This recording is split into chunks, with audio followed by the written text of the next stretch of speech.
Bismillahirrahmanirrahim. Assalamualaikum warahmatullahi wabarakatuh. Alhamdulillah, tsumma alhamdulillah, wassalatu wassalamu ala rasulillah wa ala alihi wa sahbihi wa walah wa la hawla wa la quwata illa billah amma ba'd. Alhamdulillah senang sekali bisa bertemu kembali di channel YouTube Magnet Rezeki. Saya doakan Anda semua mendapatkan keberkahan, kemuliaan, kejayaan, ketinggian dari Allah Subhanahu wa taala sehingga Anda semakin dekat dengan cita-cita Anda, harapan Anda, hajat-hajat Anda dan juga semakin dekat dengan Allah Subhanahu wa taala. Amin ya rabbal alamin. Seperti biasa di channel ini kita akan membahas tentang materi magnet rezeki, bagaimana menarik rezeki dahsyat dengan cara Allah.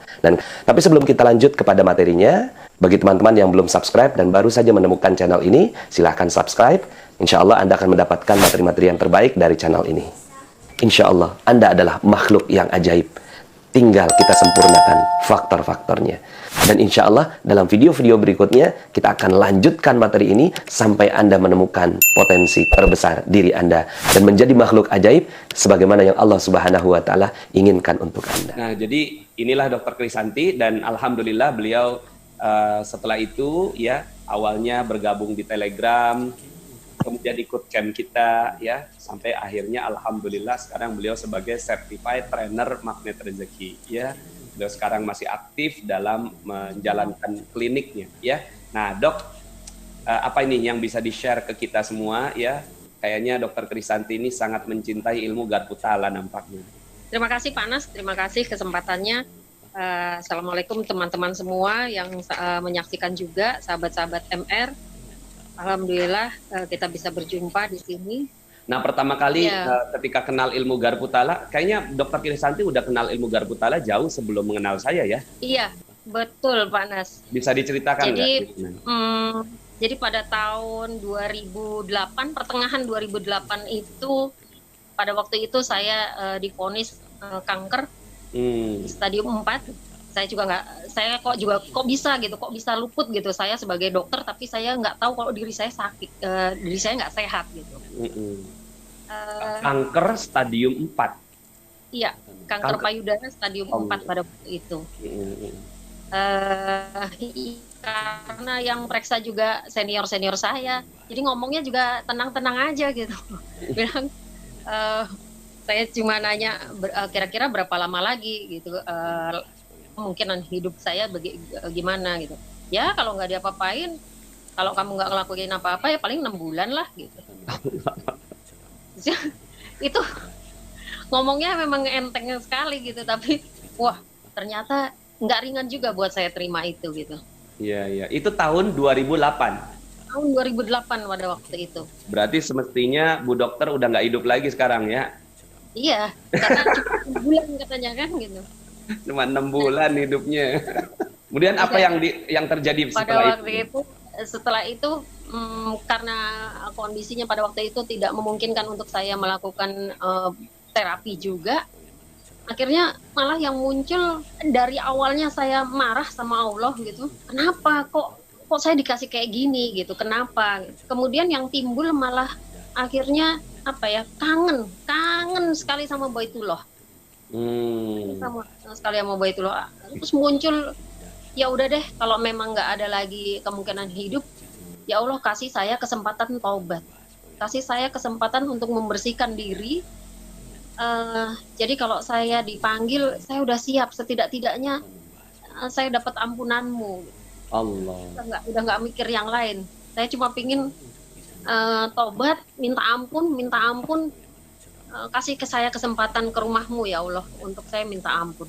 Nah, ini jadi bagi teman-teman yang belum pernah ngerasain di depannya ada maut gitu ya, kita bisa belajar dari Dr. Krisanti ya, bahwa ketika seseorang dihadapkan dengan kematian itu adalah guru terbaik. Nah, pada saat itu taubat adalah menu terindah bagi orang-orang yang sebentar lagi akan mendatangi kematian ya. Mudah-mudahan kita bisa belajar dari kisahnya Dr. Krisanti. Kemudian setelah itu apa yang terjadi, Dok? Setelah itu benar sampai di sana itu umroh, waktu itu Ramadan. Umroh Ramadan ya. Ramadan, jadi saya menghabiskan 20 hari Ramadan. 20 hari Ramadan di Mekah. Setelah itu baru ke Madinah. Oke. Nah, kemudian setelah itu apa yang membuat Dokter Krisanti bisa survive sampai sekarang? Pada waktu baru sampai di Mekah itu, di Masjidil Haram, itu aja Allah udah jewer saya gitu. Sholat pertama kali di Masjidil Haram, saya nggak bisa bangun. Begitu sujud, nggak bisa bangun lagi. Rasanya tuh seperti diratakan sama tanah gitu, dipaksa untuk merunduk dan merunduk. Sampai akhirnya saya sadar, iya ya, saya kan kesini datang untuk minta ampun. Jadi saya memang harus benar-benar merendah gitu. Sampai sudah pasrah saja sama Allah.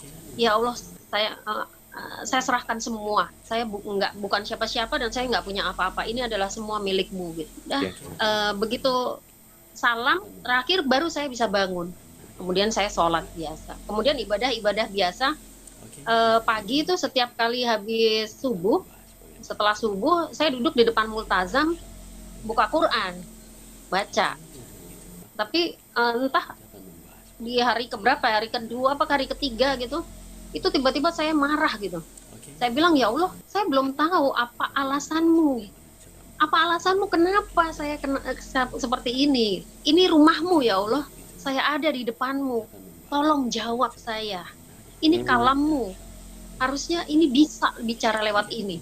Pada waktu itu tuh saya gitu, jadi setengah maksa juga sama Allah. Udah saya tutup itu Quran dan saya bilang, jawab ya Allah, jawab apa yang saya tanya. Ini kalammu, saya yakin engkau bisa jawab ini. Kemudian saya buka, wah subhanallah, saya sampai kaget luar biasa, sampai gemeter. Karena itu benar-benar Allah tuh langsung jawab gitu. Isinya tuh hidup ini milikku gitu. Aku yang menghidupkan dan mematikan. Aku yang mematikan. Allah. Nah, ya udah terima aja. Iya, ya sih saya bilang emang iya gitu. Jadi ya nggak usah protes gitu. Allah. Jadi pada saat itu Dokter Krisanti itu sebenarnya mempraktekannya belum tahu juga ya gitu. Cuma pada saat itu tolong ya Allah jawab gitu aja ya. Saya cuma yakin ini rumahnya Allah, Allah pasti ada dan ini kalamnya. Iya. Bisa dong jawab gitu. Saya ngerasa ini ada kalau huruf Al-Quran berpahala, membaca satu hurufnya aja berpahala 10, saya yakin kalau ini hurufnya saja berpahala, pasti ada sesuatu yang istimewa gitu. Allah. Ya bukan hanya sekedar huruf saja, pasti ada energi, ada vibrasi yang di situ yang bisa menyambungkan kita ke Allah. Subhanallah. Jadi dengan berbekal ayat itu mungkin akhirnya dia, kalau secara teori Garbutala itu dia akan meresap dalam hati ya, kemudian menetralisir semua energi-energi nggak positif gitu ya.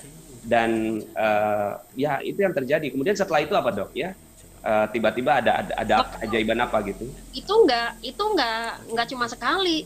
Saya tutup karena saking gemeternya tuh saya baca terus langsung saya tutup lagi.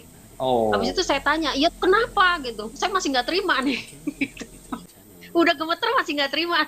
Nah, ini juga bagi teman-teman semuanya yang ingin mempelajari Garbutala gitu ya. Yang sering terjadi adalah kita punya ego, ya kita punya ego dalam berhadapan dengan Al-Quran.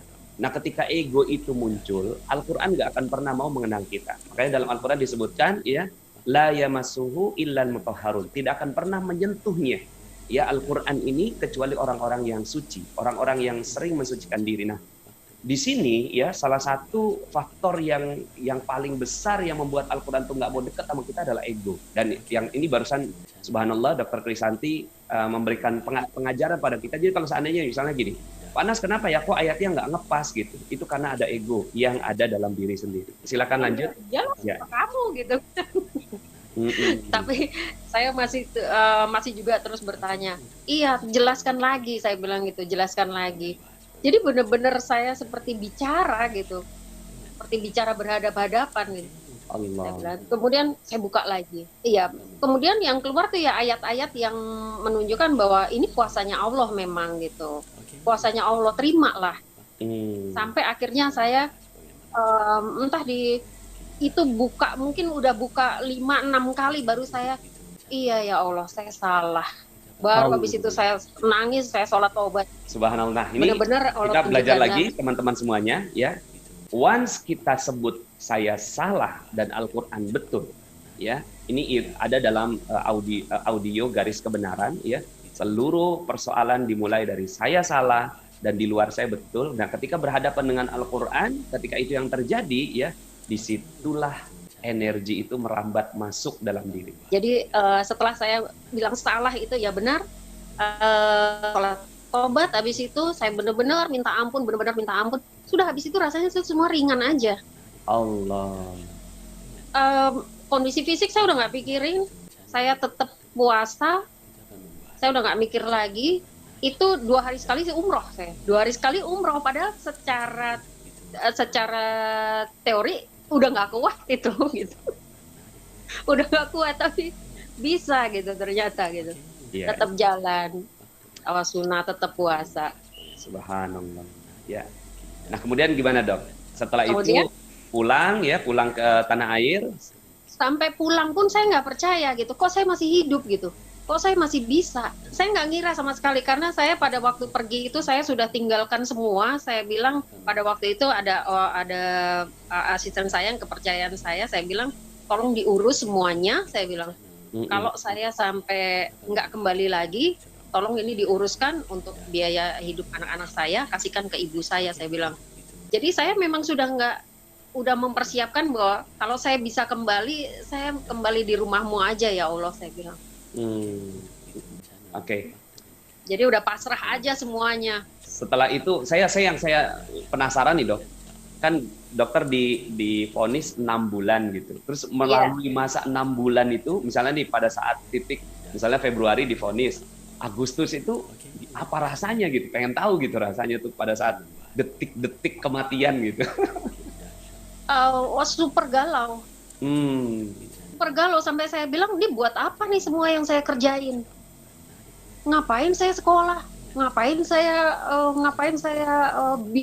bangun bisnis, klinik saya? Buat apa saya ngelakuin ini? Itu rasanya tuh semuanya jadi useless gitu. Itu sempat tuh keluar seperti itu gitu. Saya bilang, buat apa ini semua gitu. Padahal sebelumnya, berapa tahun sebelumnya, saya udah pernah koma sebenarnya.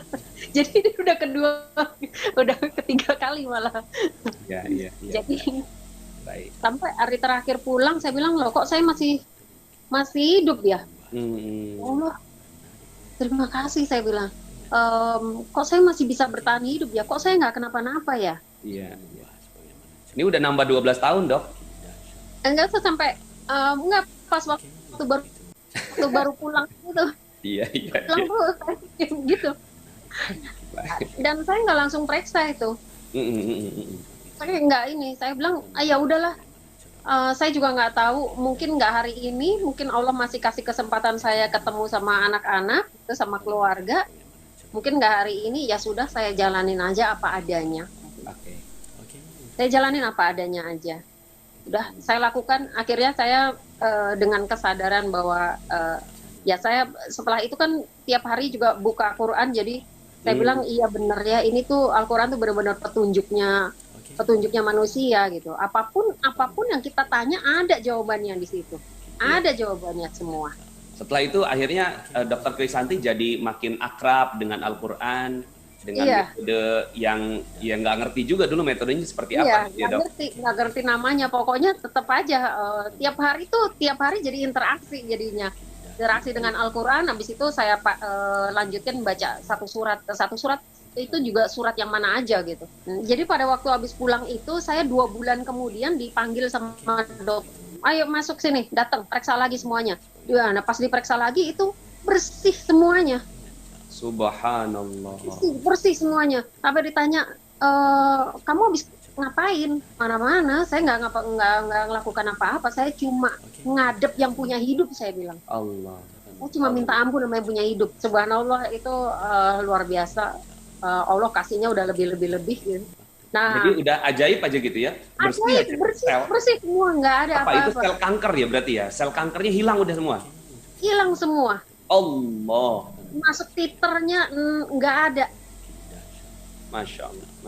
Jadi bukan hanya di mamografi ada yang tadinya benjolannya itu, termasuk pemeriksaan titernya 0, nggak ada. Negatif. Allah. Jadi udah, wah itu habis itu saya udah aduh itu kalau nggak sujud itu Oke, baik Udah, dok, Ustaz. terima Ya kasih Allah, banyak ya. Insya Allah nanti kita mau ketemu lagi sama Dokter Krisanti ya. Jadi Dokter Krisanti ini alhamdulillah beliau adalah Ketua Korwil Sikapura, Bekasi, Karawang, Purwakarta. Oke teman-teman ya, silakan kalau seandainya ada yang mau berinteraksi dengan CTMR kami ini ya, yang sangat spesial, Dokter Krisanti, beliau seorang dokter, kemudian buka kliniknya masih dibuka dok? Masih jalan. Masih jalan, alhamdulillah. Masih jalan, Jadi alhamdulillah. sekarang menunya selain perobatan umum ada Garputala juga dong? Ada Garputala. Ya ini di masa pandemi ini ya saya juga ikut memperhatikan ya. Karena saya yakin dari penelitian-penelitian yang sebelumnya yang sudah dilakukan oleh para ahli sebelumnya bahwa getaran Al-Quran, suara Al-Quran, ya Al-Quran yang disuarakan itu secara tidak disadari akan merangsang gelombang otak kita yang akan merangsang keluarnya hormon serotonin dan itu ujung-ujungnya dia ke sistem imun kita. Sistem imun kita akan meningkat. Nah, itu yang akhirnya saya pakai sekarang buat menterapi pasien-pasien yang sekarang ini. Saya mencoba untuk bahkan kayaknya sebenarnya nekat juga ya, nggak saya kasih obat, saya hanya kasih suplemen aja. Habis itu saya minta untuk Garputala dan tilawah gitu. Allah. Tapi ternyata hasilnya jauh lebih cepat dibandingkan memakai obat. Allah. Iya. Nah, jadi teman-teman kita bisa belajar dari Dokter Krisanti ini. Beliau karena ya kalau saya ahli kimia aja ya. Kemudian kalau Dokter Krisanti kan memang beliau bergelut dengan dunia kesehatan, pasien dan seterusnya. Jadi beliau sudah lebih advance gitu ya, bicara tentang bagaimana Garputala ini untuk kesehatan. Insya Allah nanti dalam kesempatan lain mungkin Dokter Krisanti bisa cerita gitu kan pasien-pasien yang mengalami kesembuhan dengan metode-metode Garputala ini. Disimpan dulu ceritanya supaya pada penasaran ini dok gitu kan, biar mereka semua bisa berkenalan dengan CTMR terbaik yang dimiliki oleh Magnet Rezeki ya. Dok, terima kasih banyak ya. Terima kasih dengan kesempatan ini. Baik, terima kasih dok. Assalamualaikum warahmatullahi wabarakatuh buat Dokter Krisanti. Assalamualaikum warahmatullahi wabarakatuh. Alhamdulillah teman-teman semuanya. Ya gimana? Seru ya adanya Dokter Krisanti menambah daftar para certified trainer yang luar biasa ya bagi saya. Mereka adalah berkah yang ditunjukkan pada kami ya. Mudah-mudahan Allah Subhanahu wa Ta'ala memberikan rezeki yang berkah berlimpah bagi kita, bukan hanya di dunia tapi juga di akhirat. Saya Nasrullah, sampai jumpa dalam video berikutnya. Assalamualaikum warahmatullahi wabarakatuh. Magnet rezeki, satu sama terhubung.